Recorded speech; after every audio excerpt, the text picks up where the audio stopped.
On today's Locked On Texan podcast, a one-on-one conversation with third-year tight end Brevin Jordan. You are Locked On Texans, your daily Houston Texans podcast, part of the Locked On Podcast Network, your team every day.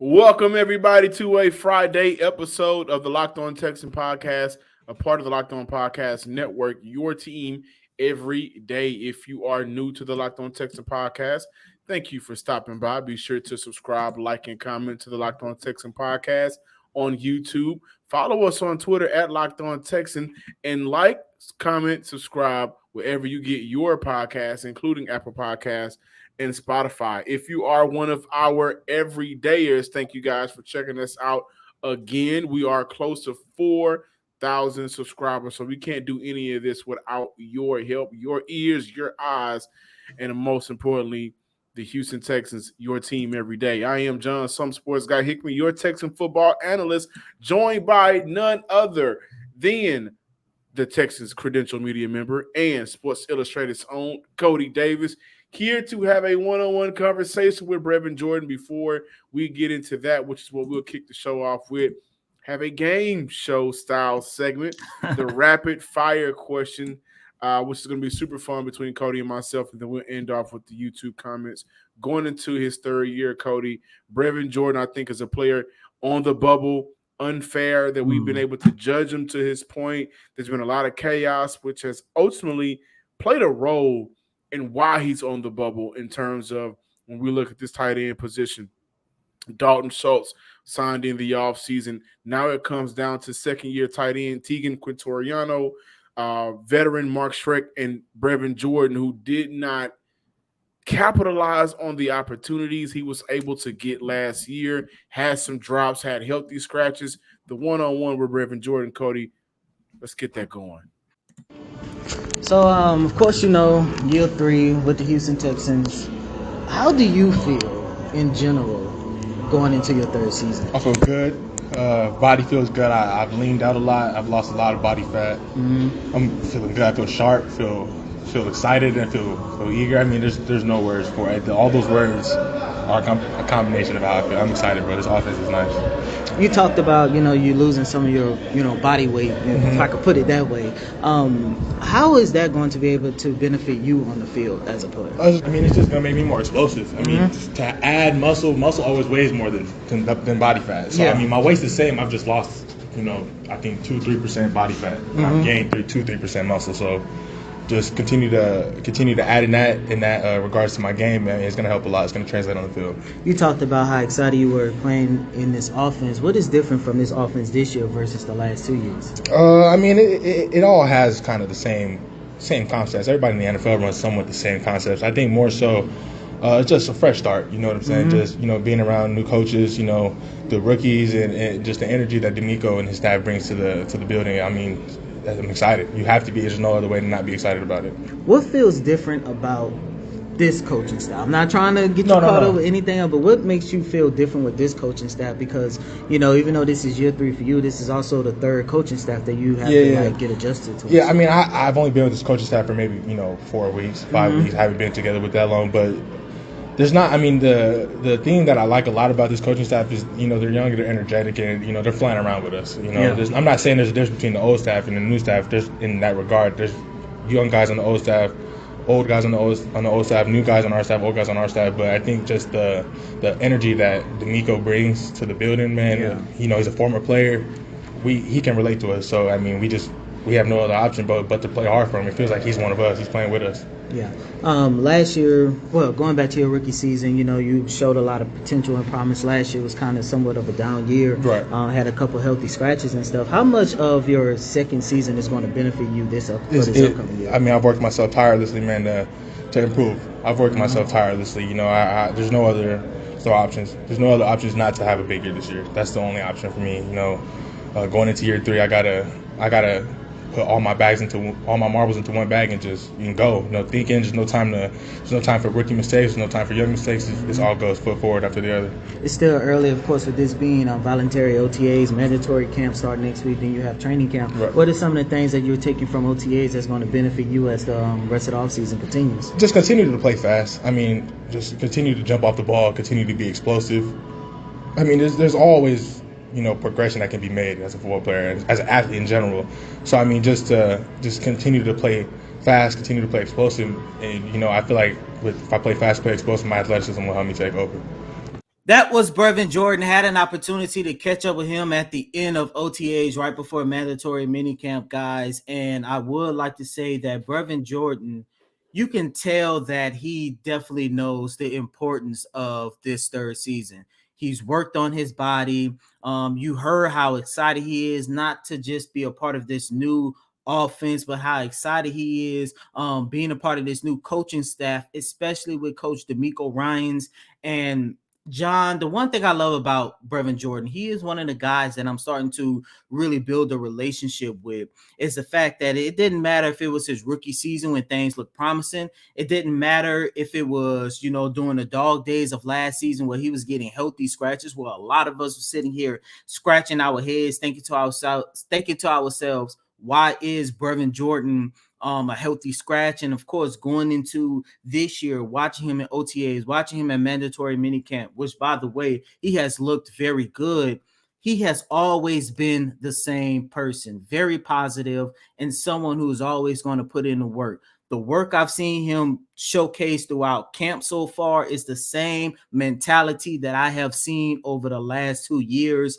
And John, I do believe the only thing that is probably going to stop Brevin Jordan in the sense of really finding his niche here with this team is his blocking. And that is something that you and I have talked a lot about here on this show ever since he was drafted, because I believe coming into the 2021 NFL draft, I believe he was ranked as the third tight end prospect, which was, and a lot of people say he would have been number 2 behind Kyle Pitts had he been a better blocker at that position. So hopefully, just hopefully, I haven't seen it yet in camp, but hopefully when the time comes, whether it's preseason, whether it's the first couple of weeks of the 2023 campaign, we will see a much improved blocker from Brevin Jordan. I'm not worried about him as a pass catching tight end because he had already showcased, especially during his rookie season, that he can go out there and make plays. Yeah, also for Brevin Jordan, for me, and I'm glad, first of all, you pointed out that the tone of that conversation from Brevin Jordan, because that's what I wrote down. Sounds like he knows it's now or never for him, at least in terms of him being a Houston Texan.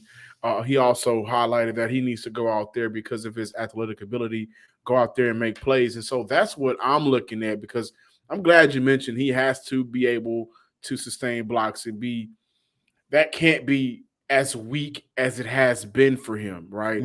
And it's been bad in terms of him being a blocker out there. But with his skill set that we've been talking about since he got drafted, his athletic ability, he has not been able, and I'm looking at the numbers here, he has not been able to be a deeper threat as a receiver at that tight end position, right? You go back to his rookie year in 2021, in terms of deep attempt passes, only 23 yards. Now, when you look at the short attempt passes that he was able to catch, you got 42 short left, 38 short center, 18 short right, 17 in between the middle, intermediate routes, excuse me. So in terms of him being the athlete, I think when we look at this offseason, do we expect Tegan Quintoriano to be a go out there, let's put you and run a seam route type of type of tight end, excuse me? I don't. He hasn't shown it to see that. But when we looked at Brevin Jordan coming out of Miami, those were some of the things that really popped off the tape for me. And since he's gotten to the league, none of that has translated over. So in terms of him being the tight end that can separate himself, and please, by all means, Cody, let the listeners and myself know if that's something that you've been able to see. He's going to be able to have to make plays down the field, right? Because, one of the things that I liked about Brevin Jordan, and when I looked at him coming out of Miami, I said, wow, what if Houston can get some type of not Jimmy G, your boy from the Saints from a few. What's his name? Jimmy Graham. Oh, Right? Jimmy I said, Graham. okay, he has a basketball body frame. He can go up and get it out the air. I think he ran like a 4.5 or something like that. So he got some speed. Maybe he can be a Jimmy Graham type of receiver in terms of his body style.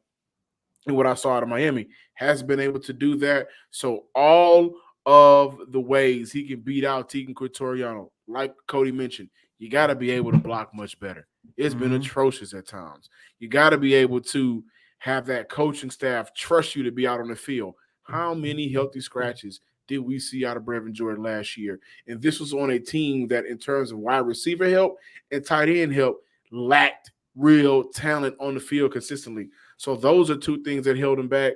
But he has to maximize his talents that he already has, his God-given talents. And that's being able to just go out there and make some plays down the field. This episode is brought to you by Bird Dogs. Bird Dogs makes you look good because the stretch khaki shorts are designed to fit slimmer through the thigh and leg, giving you a truly sculpted look. Bird Dog shorts do the exact same thing as Lululemon, but fit way better. They fit better than the regular shorts that are made of a stiff, restricting cotton. Bird Dog fixed this issue by inventing a cloud knit fabric that looks just like the khakis but stretches so you get a way slimmer fit without having to sacrifice any movement. Go to birddogs.com/lockedonnfl and enter promo code lockedonnfl for a free Yeti style tumbler with your order. That's birddogs.com/lockedonnfl for a free Yeti style tumbler. You won't want to take your bird dogs off. I promise you. Welcome back in, Locked On listeners and viewers out there in the YouTube world. Listen, I've been waiting for this all week. So without further ado, the Locked On Texans game show. Let's get it started. Hold on.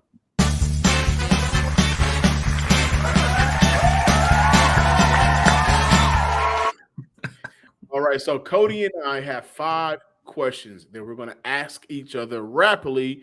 We have, let's say, 15 seconds to answer and explain why before we move on to the next question. 5 questions rapidly. And then, guys, in the comments, because we will close out with YouTube comments, so hopefully next week we'll be able to circle back. But in the comments, we want you guys to participate as well. Whatever questions Cody asks, whatever questions I ask, you guys go ahead and answer. So I'm gonna bring it back one more time. Let's go.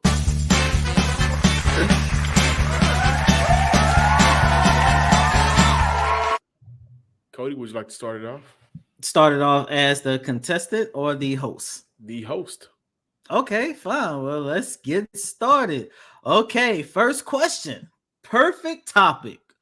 Will Brevin Jordan finally find his niche with the Houston Texans in 2023?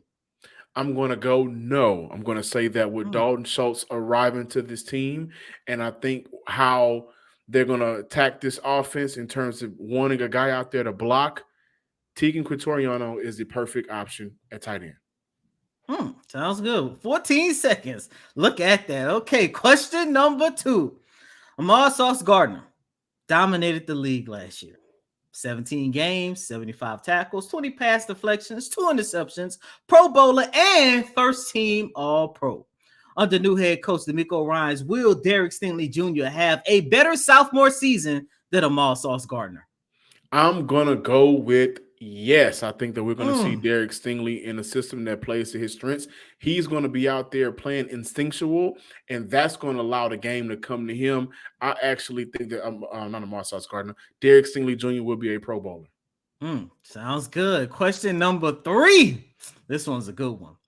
At the end of the 2023 campaign, will the Houston Texans regret not drafting or signing one of the top available wide receivers? No, they're not going to regret it because it wasn't a part of their plan. Sounds good. Question number 4. I think this is a good one.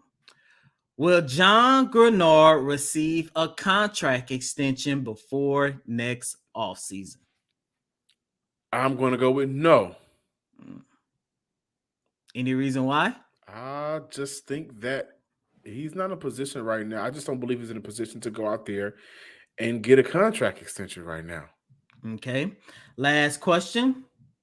Gary Guy Lewis, University of Houston. Rudy T, Houston Rockets. Dusty Baker or AJ Hinch, depending on which one you prefer. These are coaches who have solidified themselves as legends in the city of Houston, along with Van Chancellor, the head coach of the Houston Comets, who led them to 4 championship titles In a row. But John, at the end of his tenure with the Houston Texans, will Coach DeMeco Ryans add his name to the top coaches in Houston sports history? I'm going to say no, simply because I haven't seen him coach an NFL game as a head coach. As of right now, when we look at the top head coaches in NFL history for the Texans history, it's Bill O'Brien. So he has to surpass that in 6 years. I'm going to say no as of right now. I'm not doubting him. I honestly do think it's not going to be hard for him to surpass Bill O'Brien. By the way, for those of you guys, please don't get mad. I didn't include Calvin Sampson in there because he's still writing his legacy, but I do believe his name would be in that mix of great coaches in Houston sports history. All right. My turn. I'm doing one time. My turn. So I got my timer on. Cody, are you ready? Yes, sir. And listeners, of course, when you watch this, you'll be ready. I got a 15-second timer on. Question number 1. Who gets an extension first, Steven Nelson or Titus Howard? Titus Howard, because he has been one of the best offensive linemen for the Houston Texans at right tackle. Solidify him. Your offensive line is set along with Laramie Tunsil. All right. Number 2, who makes the roster, Troy Harrison or Andrew Beck? Ooh. I'm going to go with Andrew Beck because I've seen him in mandatory camp make plays more so than Troy Harrison at this moment. All right, number three. Who will lead this team in receptions this season? Oh, that's a tough one. I think it's going to come down between Nico Collins and Robert Woods, but I'm going to go with Nico Collins only because him and CJ Stroud has already looked good, the connection between those two. So I'm going to have to go with Nico Collins. Plus, going into his 3rd season with better quarterback play, it's going to be a phenomenal year for him.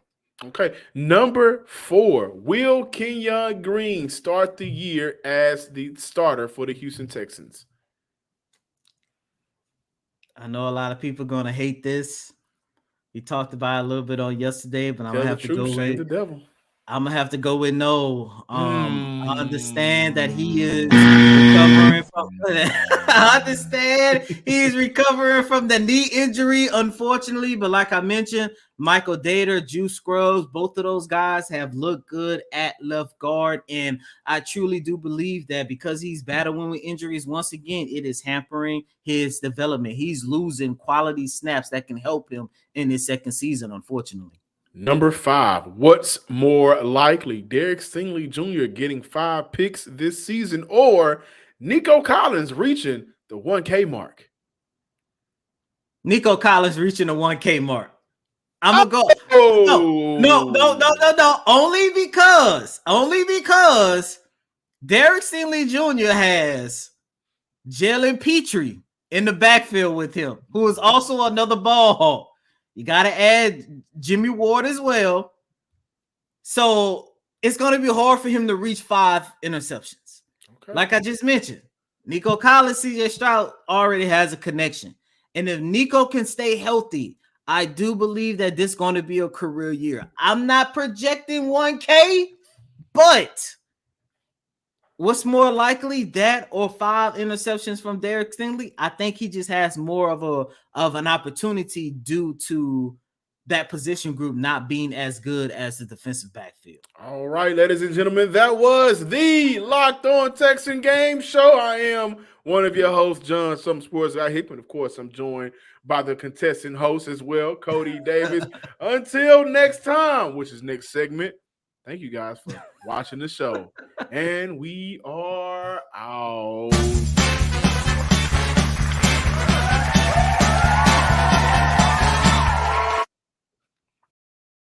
Welcome back in, Locked On Texan listeners and viewers. Thank you guys for sticking around for today's show. I had a lot of fun doing that. We got to keep that was that fun, going. man. We got to keep it going. Now we are diving into the YouTube comments, and hopefully next go round we will be, you guys will be responding to the rapid fire questions. So we will be responding to those. One of the first comments, Cody, y'all need to relax on. This was talking about Kenyon Green. I'm actually getting to this first because we just mentioned it. Y'all need to relax on Kenyon Green. He had knee surgery, not much conditioning he can do. But Cody, I think that's the whole point of talking about Kenyon Green, right? I'm an advocate of Kenyon Green. I have not washed my hands with Kenyon Green, and I even put it simply in that show that when he's healthy, he does what the Houston Texans want to do well, and that's run the ball. It's just the countless amount of snaps, and not only are you missing out on snaps, you're missing out on snaps with a new coach, right? It'd have been different if Lovie Smith and Pep Hamilton were still the head coach and offensive coordinator. By the way, thank God that's not the case. But you got D'Amico Ryans, you got Bobby Slug. They're coming from a organization that they're quick to replace a player if they're not able to play and move on because next guy up. And so that's the issue right now, Cody.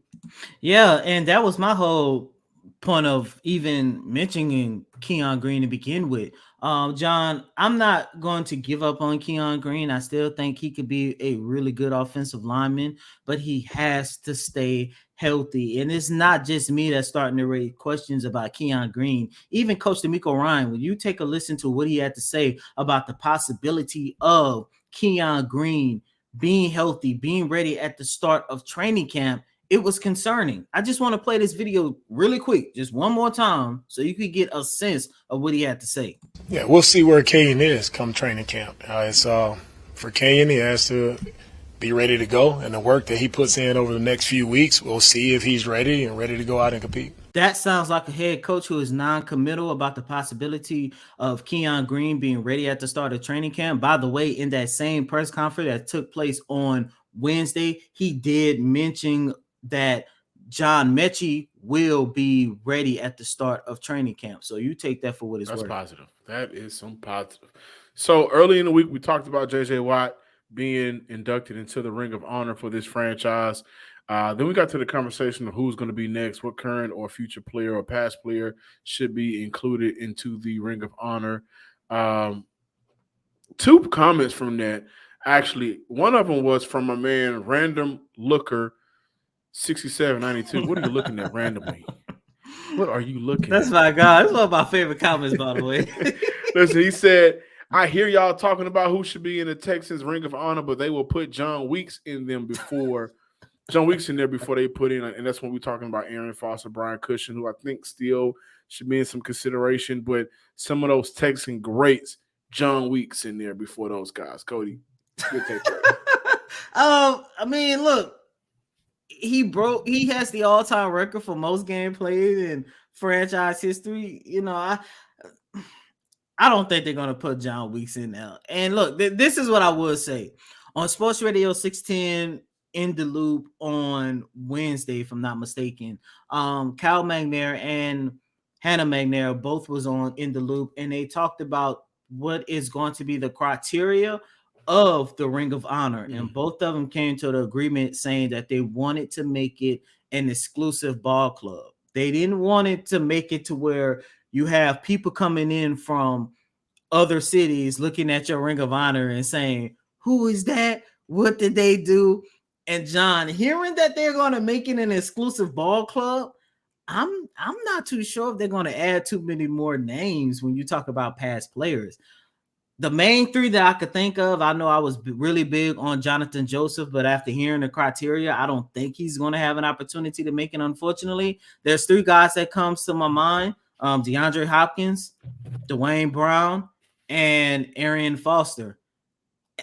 And it's easy to make an argument as to why they should make it, but at the same time, I think knowing how exclusive this ball club is going to be, I could honestly just see them not making it as well. And I know that's tough to say. I actually like Hannah and Cal McNair coming out to say that simply because I think right now they are building a new tradition, and that new tradition is built upon winning games, winning meaningful games, and actually competing for something that matters. There's no way you're going to have a ring of honor without Andre Johnson, your second best player in franchise history. Of course, JJ Watt, your best player in franchise history. So I'm glad that they got those two names out of the way. But if they're coming out and saying that, to me, it just says, hey, the past was the past. We're focused on building something significant for the future under Cal and not necessarily under the dad Bob McNair. Also, the last Which Bob had a lot of great players as well, i.e. D-Hop and Dwayne Brown. I honestly do think, in terms of D-Hop and Dwayne Brown, unfortunately, I think the way they left this franchise might be the reason why they don't make it, especially Dwayne Brown, because we all know he left with a messy divorce. D-Hop, not so much. It was until when the whole franchise started collapsing. That's when we started learning things behind the scene. But, we'll see, man. We'll see. A name we didn't talk about in the comment really brought this to my light. Gary Kubiak also has to get in there, though, right? No, Gary Kubiak? No, because what is the criteria that Gary Kubiak is meeting? I mean, yes, he holds the record for, being the head coach of the, in 2011 and 2010 when they won 10 games and then he turned around and won 12 games. But other than that, like, what else did he do? So you can't say Brian. I was gonna say, like, no, you can't say no. I was please. I'm about to get canceled. Please don't think I'm about to sit here and make a case for Bill O'Brien. No, it's sad because I think his general manager duty is part of the reason why he would not make it.